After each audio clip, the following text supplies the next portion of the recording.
Today we're going to do a conversion from an F32 U-bend fixture, which has 59 watts, to an F17 T8 fixture, which has 39 watts. Usually this is done with an F40 U-bend fixture, and the wattage that's saved is even greater, about 56% savings. So the first thing you're going to do is kill the power, turn the switch off, and open the fixture. When you get a chance, use your fluke and make sure that the power is actually dead inside the fixture. Remove the bulbs that are up there.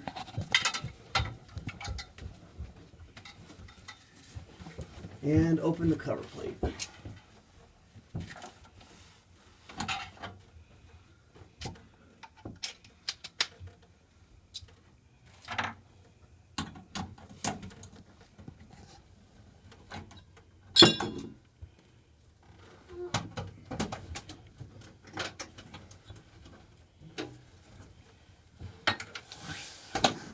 You won't need this piece anymore because the kit actually comes with its own reflective cover plate, which is going to kick out light better for you. Once you've got the cover plate open, use your fluke and double check to make sure that the fixture is not live and is safe to work on. Once you know that it's safe to work on, the first thing you're going to do is isolate your power and your neutral and connect your quick connect, which is going to make this fixture safe to work on. I'm going to do my power first, cutting and stripping the wire, and then installing it into the black portion of the quick connect. And I'm going to do the same thing with the neutral.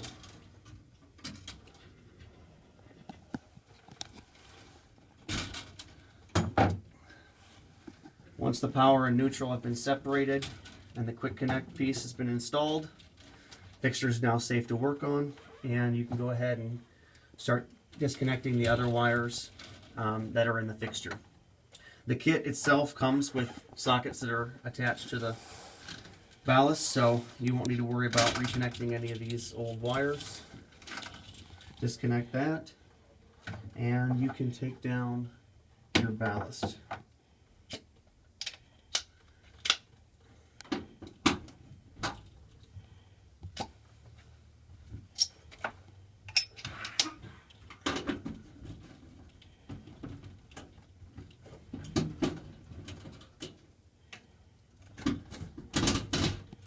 Once the ballast has been removed, you can now take down your sockets, the pre-existing sockets that are up there, so that only the power and neutral coming into the fixture are left.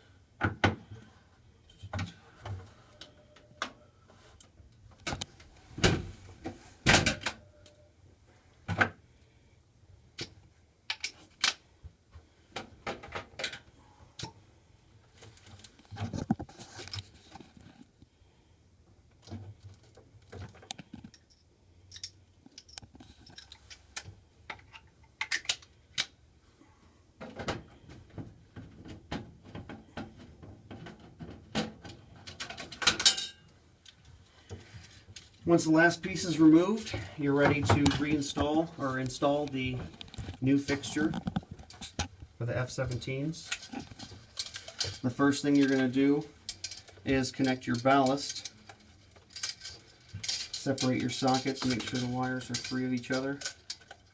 And connect your ballast so that the powers will link up appropriately. Using the existing hardware that you had from the previous ballast.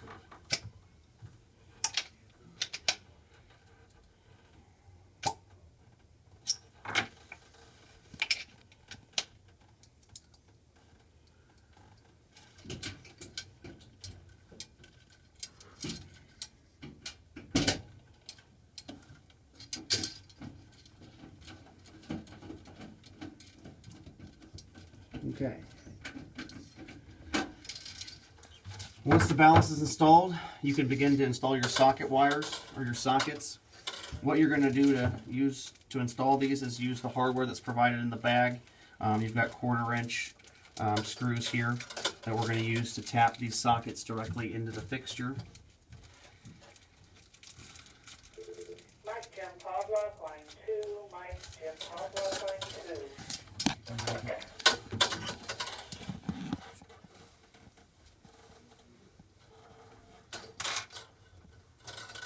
There are going to be holes in here that you can use to tap these into place.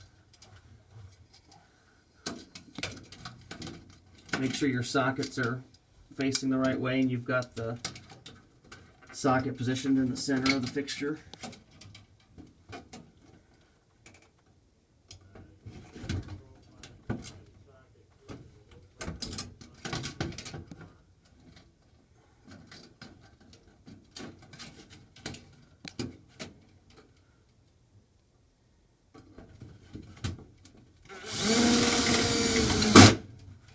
And put a couple of tappers in to secure the fixture. Make sure you're not pinching any wires or anything like that, or screwing into any wires.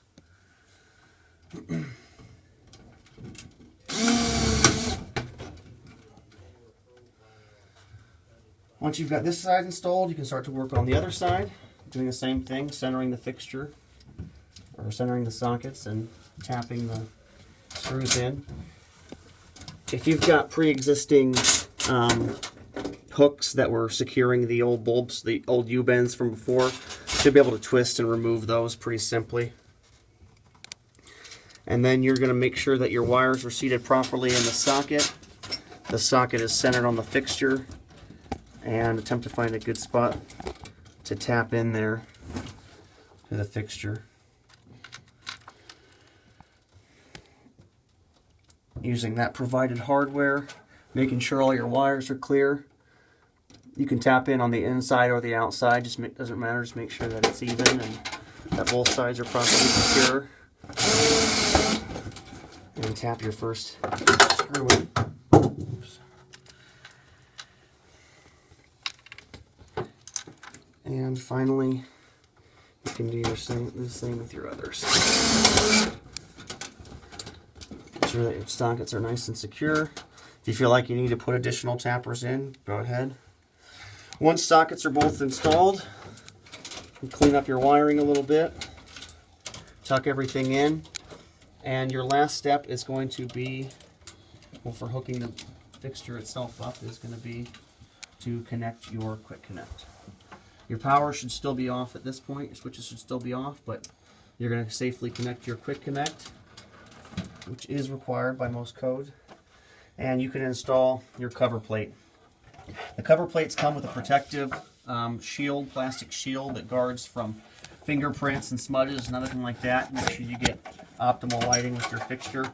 So you're going to want to leave that connected until you've got the fixture properly installed. I generally start with one side of the fixture and get that connected, and then put the other side of the fixture up. Once I've got this side properly seated, I can work on getting the other side into place.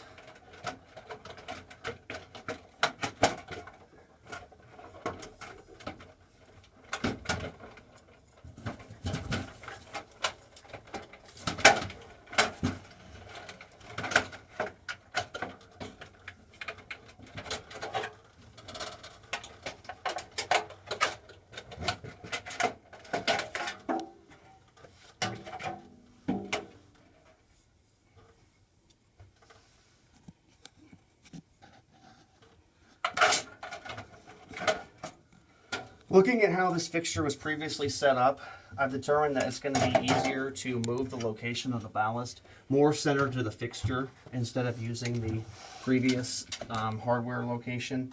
And I'm going to tap that ballast into place itself. The angle on the cover plate that we're putting up is directly dead center, so it's going to be easiest for us if we can get that ballast into a proper location.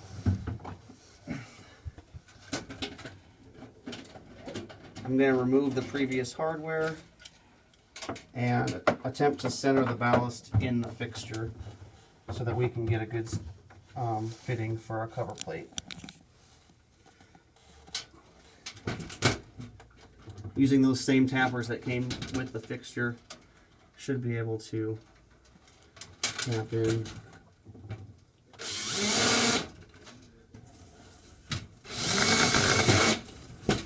Oops.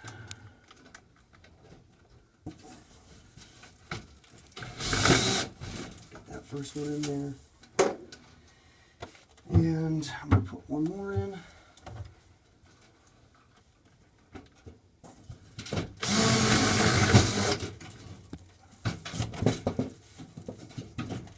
Okay. Now the ballast is more centrally located within where the sockets are at and the fixture, and we can get our cover plate up a little more easy. Tighten your wires up first. That's going to make things a little bit easier. Your cover plate with the cover still, the protection still on, and the same principle.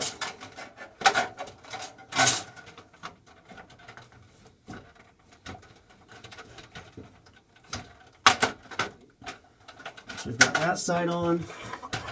You can see now the cover plate pops in much easier. I need to adjust that one just a little bit.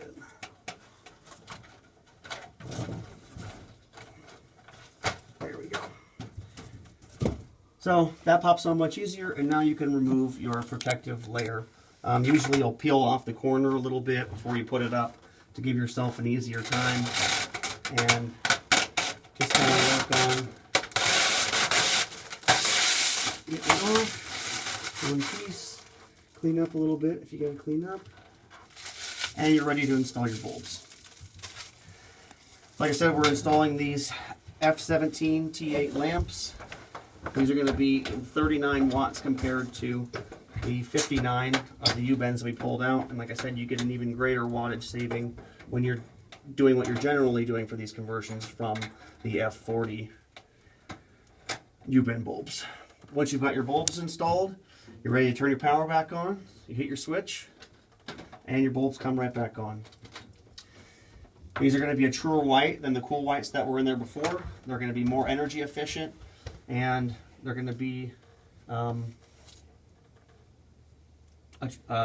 brighter color. You're going to get more lumens, more light with them as well. And that is how you do a U-bend to straight bulb conversion.